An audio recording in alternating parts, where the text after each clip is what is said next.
Okey, sebenarnya antibiotik ni adalah satu ubat untuk merawat jangkitan bakteria. Ini yang orang selalu macam sakit je antibiotik. Saya selalu dengar orang komplain, kadang-kadang orang buat aduan, post-post di media sosial kan, pergi jumpa doktor bagi Panadol je, doktor bagi paracetamol je, anak sakit kan. So kadang-kadang orang awam ni datang ke hospital ataupun datang ke klinik dengan harapan doktor akan bagi banyak ubat untuk merawat penyakit mereka.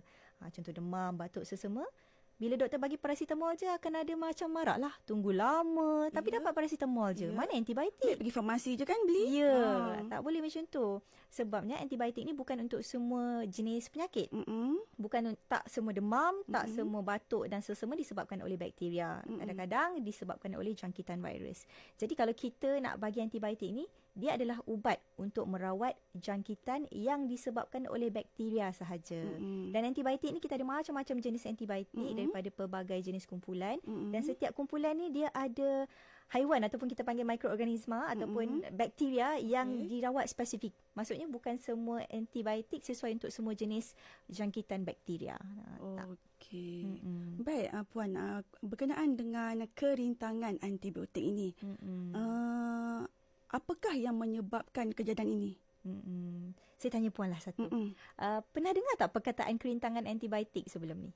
Tak pernah. Antibiotik saja, kerintangan tu tak ada. Kerintangan antibiotik ni sebenarnya ramai orang yang masih belum, orang kata cakna lah, belum sedar perkataan tu sendiri dan tak tahu pun apa sebenarnya maksud kerintangan antibiotik ni. Okay, sebenarnya kerintangan antibiotik ni kita panggil apabila antibiotik tu dah tak berkesan lagi untuk merawat jangkitan bakteria. Boleh jadi disebabkan bakteria itu dah kebal. Sebabnya, antibiotik ni selalunya bila kita bagi, dia akan membantu untuk melawan jangkitan bakteria, dia akan bunuh bakteria dan dia akan menyebabkan kita sembuh dengan lebih cepat lah. Tapi bila kita, ini antara punca-punca kerintangan antibiotik ni, bila kita makan antibiotik ikut suka hati. Kadang-kadang penyakit tu bukan disebabkan oleh jangkitan bakteria, mungkin penyakit tu disebabkan oleh virus. Contohnya macam yang saya sebut tadi, demam, sesama, batuk, itu memang common. Orang kata jangkitan biasa lah, orang sikit-sikit minta antibiotik kan. Kalau penyakit-penyakit disebabkan virus ni asyik minta antibiotik je, lama-kelamaan antibiotik tu dah tak berkesan.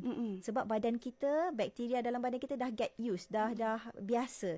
Saya nak bagi analogi lah, nak senang faham. Contoh bakteria ni musuh.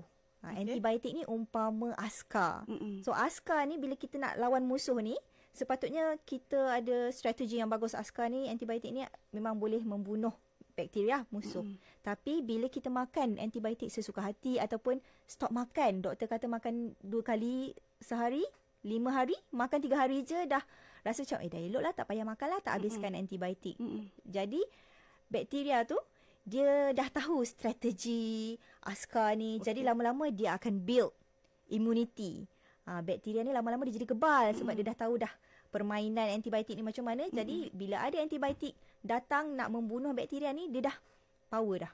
Itu yang kita panggil superbug. Kita panggil bakteria yang rintang dengan antibiotik ni, yang kebal ni kita panggil sebagai superbug. So sekarang ni kita dah nampak kesan-kesan kerintangan antibiotik ni. Ada jangkitan-jangkitan yang dulunya antibiotik boleh merawat, sekarang antibiotik tu dah tak boleh nak rawat jangkitan tersebut. So mungkinlah kan Puan, bila kita tengok kan, kita rasa alah tak ada apalah, batuk sesama je. Dia dah baik dah. Sebenarnya mungkin kita nampak benda tu biasa je, tapi sebenarnya di peringkat yang lebih teruk, di hospital, di ICU, bila rawatan tu, jangkitan tu boleh menyebabkan kematian. Dan dulunya antibiotik tu boleh merawat jangkitan tu, sekarang tidak lagi disebabkan kerintangan antibiotik. Itu yang menyebabkan maut. Boleh menyebabkan kematian. Bahayalah, bahaya. Selalunya kan Puan, berapa lama kita nak kita makan antibiotik ni? Berapa selalunya? Setiap antibiotik ni sebenarnya durasinya ataupun tempohnya berbeza-beza mengikut penyakit, mengikut jangkitan bakteria, mengikut jenis bakteria dan mengikut sakit kita, jangkitan kita. Kadang-kadang semuanya adalah bergantung kepada penilaian doktor, tapi kita ada guideline. Maksudnya penyakit ini, tahap ini, doktor nilai, okey, kita bagi antibiotik ni, habiskan kos selama 5 hari. Selalunya kalau kita tengok di hospital, mungkin penyakit pesakit yang contohnya lepas aksiden, baru lepas kemalangan, ada penyakit jangkitan di paru-paru, mungkin memerlukan rawatan antibiotik dalam bentuk suntikan dalam tempoh masa yang lebih lama untuk memastikan jangkitan tersebut betul-betul sembuh dan hilang lah. Okey. Mengapakah kerintangan antibiotik ini adalah satu masalah, Puan? Dan apakah kesannya kepada masyarakat di luar sana? Okey. Itulah, ini sangat pentinglah untuk kita tekankan. Kebanyakan antibiotik sebenarnya dihasilkan sebelum tahun 1970-an lagi. Okay. So sejak daripada tu 30 tahun selepas 1970-an tu, maksudnya dalam tempoh 2000, tahun 2000, tak banyak dah antibiotik yang dihasilkan. Dan sebenarnya dalam tempoh 6 tahun daripada 2014 sampai 2019 hanya 10 jenis antibiotik baru yang dihasilkan. So bayangkan, antibiotik dulu kita ada banyak, contohnya kita ada banyak ini, makin lama makin banyak yang dah tak berkesan, tapi antibiotik baru yang dihasilkan sikit sahaja. Jadi lama-kelamaan kita punya, orang kata, pool of antibiotik, kumpulan antibiotik yang masih boleh merawat jangkitan bakteria, lama-lama makin lama makin sikit. Dan bila makin lama makin sikit, bila sampai satu masa, bila kita memerlukan antibiotik tu untuk merawat jangkitan yang sebenarnya boleh sembuh, tak perlulah sampai kematian. Tapi disebabkan kerintangan antibiotik ni menyebabkan kematian. So benda ni kita, kalau boleh kita nak elakkan lah. Kita semakin hampir ke situasi di mana semakin banyak antibiotik yang tidak berkesan. Baik, jenis-jenis antibiotik selalunya nampak pada pil kan? Adakah jenis-jenis lain, Puan? Okay. Antibiotik selalunya kita beri dalam bentuk pil untuk makan dan juga injection lah. Injeksi kita suntik. Sama ada suntik terus melalui salur darah ataupun melalui IV. Jenis krim apa semua tak ada? Sorry? Jenis krim ke apa semua tak ada? Jenis krim juga ada. Ada. Selalunya jenis krim adalah untuk jangkitan kulit lah. Macam jangkitan kulat. Tapi isu semua krim yang bercampur lah. Macam kulat adalah perkara lain. Dia macam virus, antibakteria, dan kulat adalah mikroorganisma yang berbeza. Cuma kadang-kadang dalam bentuk krim tu kita ada campuran antara antibiotik dan juga antikulat lah. Antibiotik ni sepatutnya hanya boleh diberikan ataupun dipreskripsi oleh doktor sahaja. Kadang-kadang kan kita dengar cerita, saya ada kawan-kawan yang bekerja di farmasi komuniti, di kedai-kedai farmasi. Ada bercerita ada pesakit datang minta antibiotik daripada pegawai farmasi lah. Dan bila kita tak nak bagi, mereka marah pula. Yelah, dah lama menunggu. Ya, mungkin dia rasa, pesakit rasa macam kalau tanpa antibiotik ni dia tak boleh sembuh. Jadi dia nak juga antibiotik, farmasi bekalkan antibiotik, jual lah antibiotik. Kenapa tak nak jual? Saya dah tak nak beli. Tapi sebenarnya itu adalah tanggungjawab kami sebagai petugas kesihatan. Kita tak boleh sewenang-wenangnya memberikan atau menjual antibiotik kepada orang awam, kepada pesakit. Doktor juga tidak boleh sewenang-wenangnya, pesakit datang sakit minta ubat antibiotik terus bagi, tidak. Doktor akan menilai tahap kesihatan pesakit, akan menilai penyakit pesakit. Adakah penyakit yang pesakit hadapi tu sebenarnya disebabkan oleh jangkitan bakteria? Kalau ya, baru doktor akan menulis preskripsi untuk antibiotik tersebut dan berikan kepada pesakit lah. Jadi kalau pesakit datang ke farmasi sekalipun, kita akan minta preskripsi daripada doktor. Tuan ataupun puan, ada tak preskripsi doktor? Kalau ada, baru kita boleh jual antibiotik. Kalau tak ada, minta maaf, kita tak boleh nak bekalkan. Disebabkan kita takut kalau ada orang sewenang-wenangnya menggunakan antibiotik macam kita cerita tadi, akan berlakunya kerintangan antibiotik. Okey, ramai sebenarnya untuk diri saya juga begini juga, bila dah sihat dah stop antibiotik kan, selepas kita dah ambil ataupun mengurangkan jumlah bolehkah kita mengurangkan jumlah pil yang kita ambil setelah kita rasa diri kita ni dah sihat? Boleh ke? Ya, ini sejujurnya ahli keluarga saya sendiri, mak saya sendiri pun dulu kan selalu jugalah macam dah elok dah ni, tak payahlah kot. Tak boleh macam tu. Kena habiskan antibiotik yang diberikan oleh doktor mengikut tempoh rawatan. Untuk orang dewasa selalunya memang akan dibekalkan cukup-cukup bilangan bijinya. Kalau contoh doktor kata makan 2 biji 3 kali sehari selama 5 hari. Kiralah berapa biji. Lepas tu kita memang akan bagi cukup-cukup, tak akan lebih, tak akan kurang. Sebabnya tujuannya kita bagi cukup-cukup supaya ubat tu tidak akan dibiarkan berlebihan dan tidak akan dikongsikan pula dengan orang lain atau digunakan pula untuk contohnya sakit bulan depan ke tahun depan pula kan. Jangan gunakan, jangan kongsikan. Untuk antibiotik kanak-kanak pula selalunya datang dalam bentuk sirap. Bila sirap antibiotik ni, kadang-kadang bila doktor cakap habiskan dalam masa 5 ataupun habiskan dalam masa 7 hari, habiskan dalam tempoh 7 hari. Habis rawatan 7 hari tu, kalau ada sirap yang berlebihan, jangan simpan. Buang.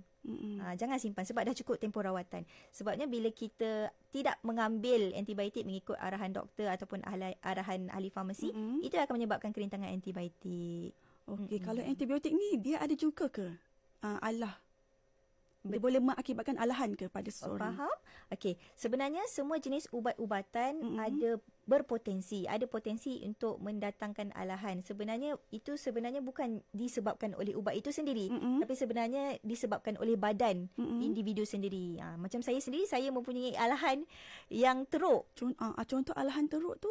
Alahan kalau biasa saya bagi contoh, kalau kita alahan kepada sesuatu ubat, tak kiralah antibiotik atau ubat-ubat yang lain, kalau alahan biasa selalunya sekadar gatal-gatal, kita jadi macam naik ruam-ruam. Tapi kalau alahan yang teruk, dia boleh jadi sampai sesak nafas. Jadi sebenarnya penting untuk pendengar dan penonton dari Selangor FM untuk tahu simptom-simptom ataupun gejala-gejala alahan ni, supaya kalau makan ubat ataupun makan makanan sekalipun dan ada reaksi-reaksi yang saya sebut tadi, cepat-cepat berjumpa dengan doktor. Sebab kita risau kalau alahan yang teruk tu kan macam sesak nafas, kulit jadi sangat-sangat menggelupas, merah-merah dan gatal-gatal kan. Kita takut itu boleh mendatangkan maut lah, sebab bila sesak nafas ni bermain dengan pernafasan. Betul. Kita tak bernafas seminit lebih pun kita dah boleh biru. Jadi kena berjaga-jagalah. Baik, macam demam, batuk, sesemua kan, tidak semestinya memerlukan antibiotik. Macam yang Puan cakapkan tadi lah. Bilakah sebenarnya antibiotik ini diperlukan?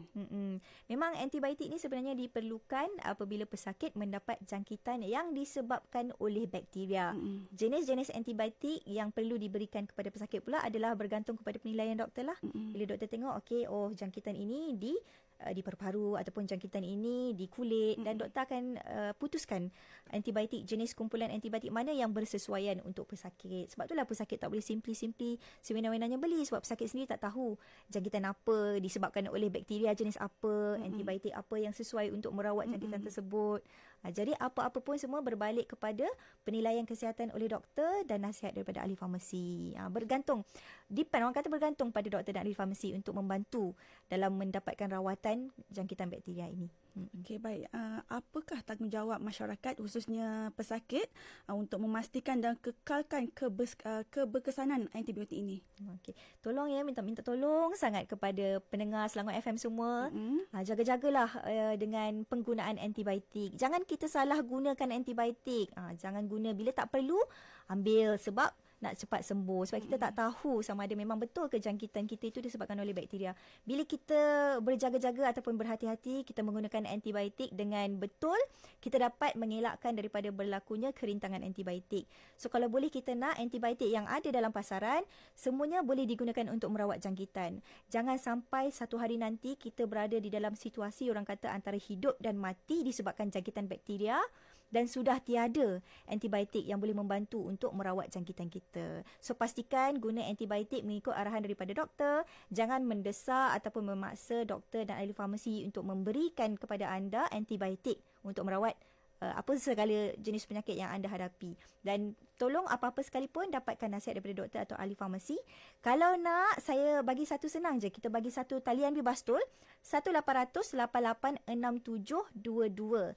Boleh call, tak perlu bayar. Pusat Panggilan Farmasi Kebangsaan yang beroperasi pada hari bekerja, waktu bekerja 8 pagi hingga 5 petang kecuali cuti umum daripada Isnin sampai Jumaat. Saya ulang 1-800-886722. Nak tanya apa-apa soalan tentang ubat-ubatan, tentang antibiotik, tentang alahan, tentang penyakit yang berkaitan dengan ubat lah, terus call Pusat Panggilan Farmasi Kebangsaan. InsyaAllah kita akan membantu.